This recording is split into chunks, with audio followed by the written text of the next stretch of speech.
Letter 2. To Mrs. Seville, England.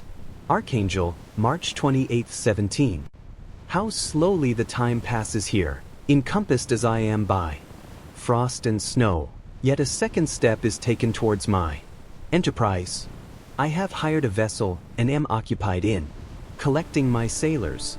Those whom I have already engaged appear to be men on whom I can depend and are certainly possessed of dauntless courage.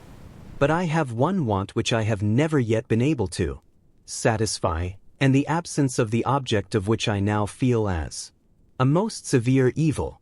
I have no friend, Margaret. When I am glowing with the enthusiasm of success, there will be none to participate my joy. If I am assailed by disappointment, no one will endeavor to sustain me in dejection.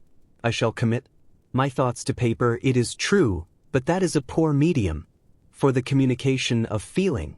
I desire the company of a man who could sympathize with me, whose eyes would reply to mine. You may deem me romantic, my dear sister, but I bitterly feel the want of a friend.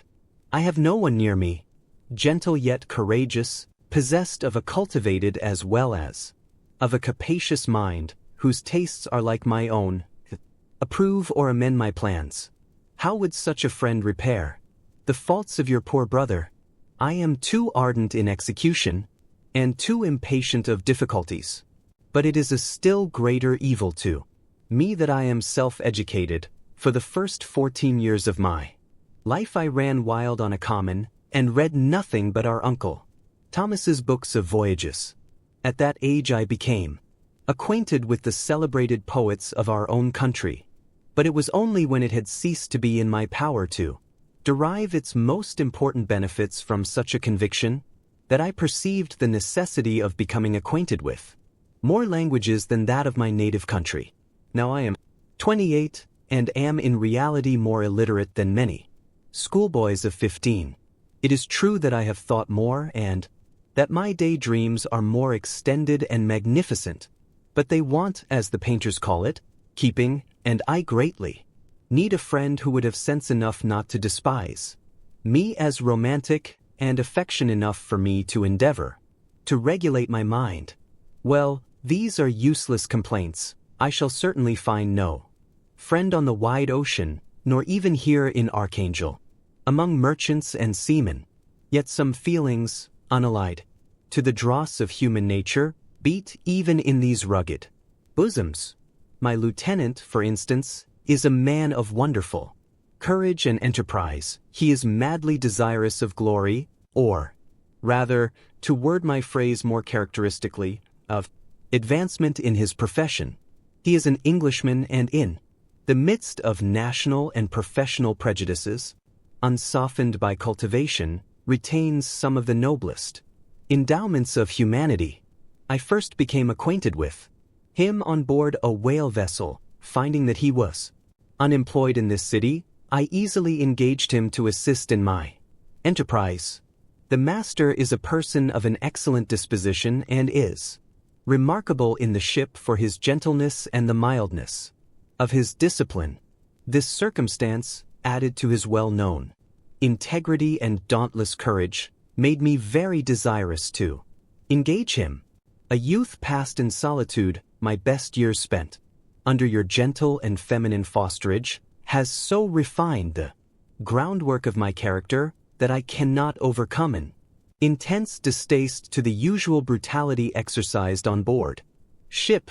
I have never believed it to be necessary, and when I heard of a mariner equally noted for his kindliness of heart, and the respect and obedience paid to him by his crew, I felt myself peculiarly fortunate in being able to secure his services.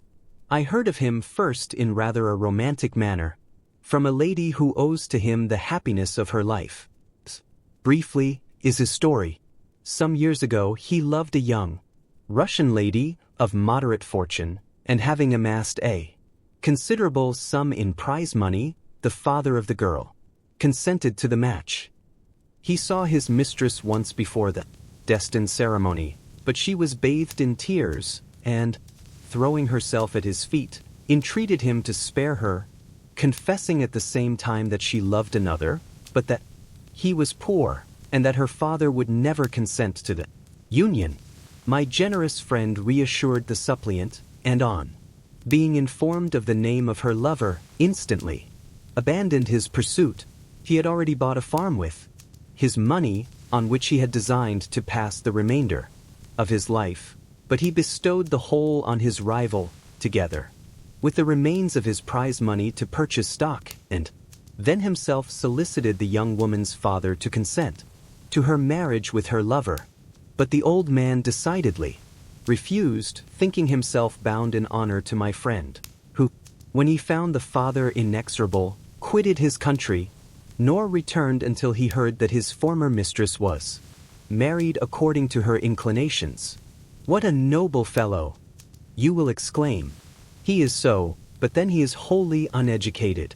He is as silent as a Turk, and a kind of ignorant carelessness attends him, which, while it renders his conduct the more astonishing, detracts from the interest and sympathy which otherwise he would command.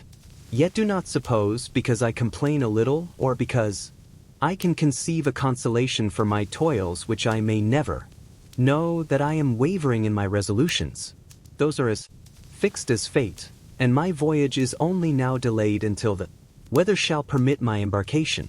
The winter has been dreadfully severe, but the spring promises well, and it is considered as a remarkably early season, so that perhaps I may sail sooner than I expected.